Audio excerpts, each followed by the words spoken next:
네, 그럼 2부 들어가 볼까요? 네, 2부 들어가겠습니다. 2부는 이제 어떻게 사셨는지 같이 볼 건데 아까 동생이 1부에서 돌아가셨다고 했잖아요. 그래서 요건 이제 동생의 죽음 때문에 그린 그림이고 내가 죽은 뒤라는 작품입니다. 그래서 저 뼈는 실제 이제 광주 병원 가가지고 사람의 유골을 가져오신 다음에 작품을 이렇게 그리신 거고요. 그리고 여기 있는 꽃이 상사화라고 하는데 이 상사화는 꽃잎이 진 다음에 싹이 돋아나 겨울을 보낸대요. 그래서 꽃이 피긴 하는데 열매를 맺지 못하고 잎과 꽃이 한평생 만나지 못하는 꽃이라고 합니다. 그런 이제 슬픔, 자신의 운명을 이 꽃에 투영했다고 책에는 써 있었어요. 그리고 이 나비가 저는 되게 인상 깊었는데 이 책에서도 이제 나비가 자기 자신 이게 뼈는 이제 자기가 죽은 거고 나비는 영혼. 그쵸, 뭐 그런 게 쳐다보는 약간 그런 느낌이라고 써 있긴 한데 되게 저도 공감이 많이 가고 만약에 여기 이 나비가 이렇게 없다고 치면 없고 요 뼈만 있다고 한 거랑 그리고 이렇게 보면은 느낌이 좀 다르잖아요. 그런 그쵸. 너무 저 뼈만 있으면은 너무 슬플 것 같아. 근데 나비가 있으면서 어느 정도의 그 일말의 희망? 희망. 네, 희망을 넣어준 게 아닌가 라는 생각이 들어요. 그쵸. 뭔가 나비가 주는 그런 또 느낌이 있는 것 같아요. 이런 그림을 그리셨고 그 다음에는 이제 장밋빛 시대라 그래가지고 요거는 이 왼쪽에 있는 그림 보면 느낌 어때요? 야수파 같아요. 야수파. 분위기 뭔가 이렇게 뭐 예를 들어서 즐겁다, 슬프다, 평안하다? 평안하다, 가족적이다? 네. 가족적이다, 그죠? 뭐 그런 느낌 있잖아요. 요때는 그 김남중 씨랑 사이가 좋을 때예요. 그 이때 이제 그런 게 있어요.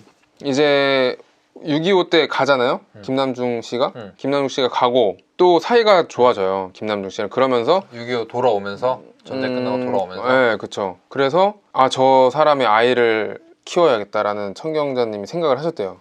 그래서 아기를 낳아요. 근데 이때 마침 김한기 선생님 있잖아요. 네. 김한기 선생님이랑 청경자님이랑 이제 6.25 때 부산에서 이제 알게 되거든요. 네네. 그래서 이제 홍대에 교수셨는데 그 채색화 교수로 해보면 어떻겠냐는 제안을 받고 이제 애도 키워야 되고 근데 광주는 이제 남편과 본부인이 있잖아요. 본부인이 있는 곳이니까 조금 위험하다 판단이 돼서 서울에서 키우고 애 키우기에는 적합하지 않다 뭐 요런 이해관계 교수직도 있고 뭐 그래서 서울로 가십니다. 그래서 서울에서 이제 지내면서 있죠. 말씀하신 대로 되게 평화롭고 따뜻한 분위기가 나는 작품이에요. 근데 야수파 같은 건 빨간색. 근데 야수파는 그런 게 있는데 약간 사람 얼굴이 있으면은 녹색으로 하고 막 이러잖아요. 맞아요. 좀 더 파격적이잖아요, 색깔이. 맞아. 그래서 네, 그렇고요. 그냥 저 입은 원피스 색깔 보고 그냥 야수파 생각나서 빨간색 보면 야수파라. 자, 아는 게 좀 지식이 좀 얕잖아. 그래서 제가 지금 강의 듣는 거잖아요. 붉은 방 그거 딱 떠오르나 보네요. 근데 또 문제가 뭐냐면은 55년에 본부인이 또 아들을 낳는데요. 등남을 해가지고 그러면서 또 소식이 발길을 끊어요.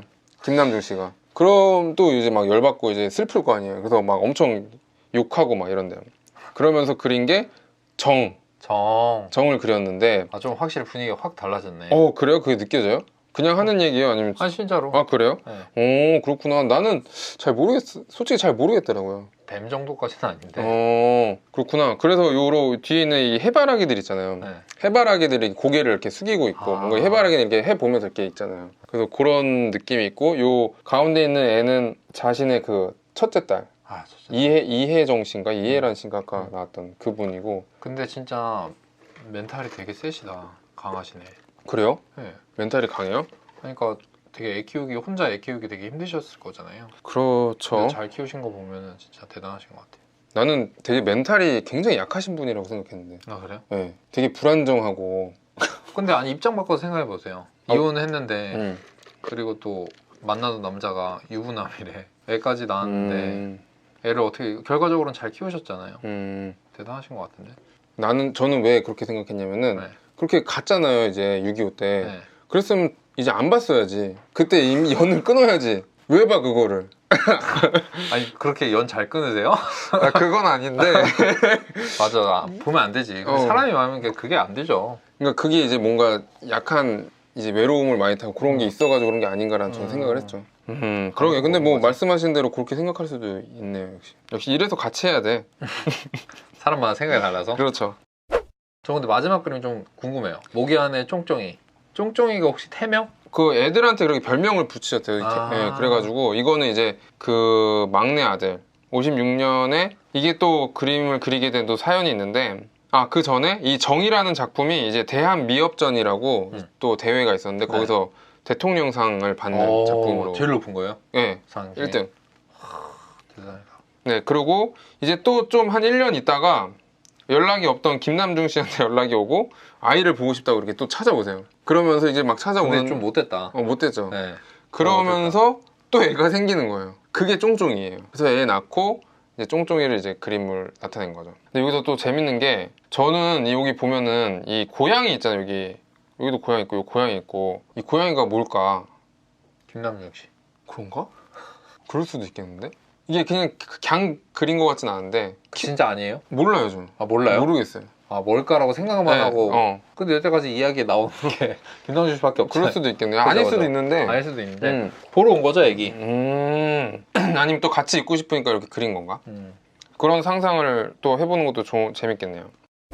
그리고서 이 이제 쫑쫑이 그림 이후에는 이제 그 김남중 씨가 오든 말든 그렇게 크게 연연하지 않았대요. 그냥 오면 오나 보다. 그러니까 가면 가나 보다. 그때쯤 되면 이제 초연했겠죠. 네, 초연하신 타이였다고 하고, 그 다음에 볼까요, 그림을? 그 다음에 이제 보랏빛 환상이라고, 이때부터 이제 그림 스타일이 조금 바뀌는데, 아까 유화 그림을 그 서양화 그림을 제가 왜 보여드렸냐면은 덧칠하잖아요, 이렇게. 네. 그런 방식으로 동양화 물감으로 덧칠하는 방법으로 이제 그림을 좀 그리기 시작해요. 그래서 여기 이게 파란색 보면은 위에도 이렇게 파란색이 있고 그렇구나.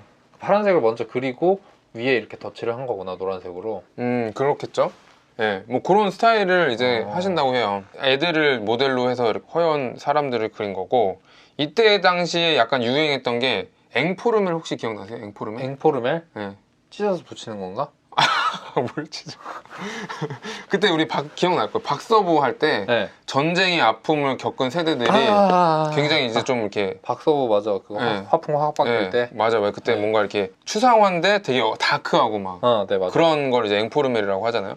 앵포르멜 그림들이 좀 유행을 했는데 청경재 선생님은 자신만의 이제 스타일로 꾸준히 이제 작품 활동을 하셨다고 하고요. 그리고 요 전설은 이제 그 채색 실험, 아까 말씀드린 덧칠하는 게 정착이 되고 있음을 보여주는 작품이라고 합니다. 부엉이와 뭐 이런 거에 대한 설명이 책에는 있었는데 전 잘 이해가 안 가서 패스하고. 그리고 이 두 사람은 또 어때요? 뭔가 딱 보면은 이때 사이 좋았겠구나. 그죠? 네, 사이가 좋으셨. 저 두 사람은 누구예요? 본인과 김남중 씨. 김남중 씨. 뭐 이런 또 해피한 그림을 그리셨습니다. 자, 그 다음엔 요 왼쪽도 이제 보랏빛이 이렇게 또 자기 집 단란하게 뭐 그린 거고, 오른쪽에 있는 건 뭐냐면은 결혼식의 환상을 그리신 건데, 이제 보면은 되게 영화랑 책을 엄청 많이 읽으셨대요. 문학 소녀였죠. 네. 그러면 실제로 이제 청경자 선생님이 쓴 이제 수필집들도 있어요.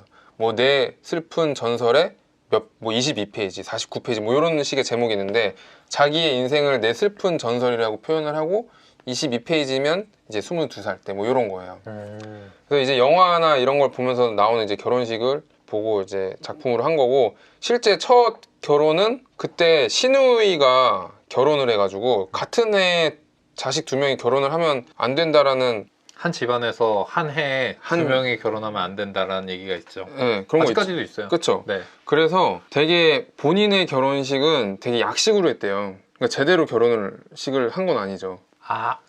처음 결혼식? 네, 처음 결혼식. 그리고 두 번째는 당연히 본부인이 있는 분이니까 결혼식을 못했고, 그런 거에 대한 바람이 있었는데 그거를 작품으로 나타내신 거죠. 그렇습니다. 다음은 이제 회색빛 우울이라는 건데, 이제 60년대 후반에 들어가지고 서울에서의 생활은 되게 안정이 됐대요. 네. 안정이 됐지만 이 도시의 생활이 자신의 삶을 되게 권태로 몰아넣었다고 해요. 안정된 생활에서. 근데 정신적으로 힘들었대. 뭐 고독하고 우울감도 있고, 그래서 막 자살 충동도 느끼고 우울증도 오고. 진짜요? 네, 그래가지고 그린 게 요 자살의 미라는 작품입니다. 요거는 이제 시립미술관에 걸려 있어요. 가시면 볼 수 있고, 보면 뭐 같아요, 요거? 팔 달린 거? 네. 그러니까 전체적으로 뭐냐고요? 아니 요거 사람 같아요. 그래요? 믹서기예요.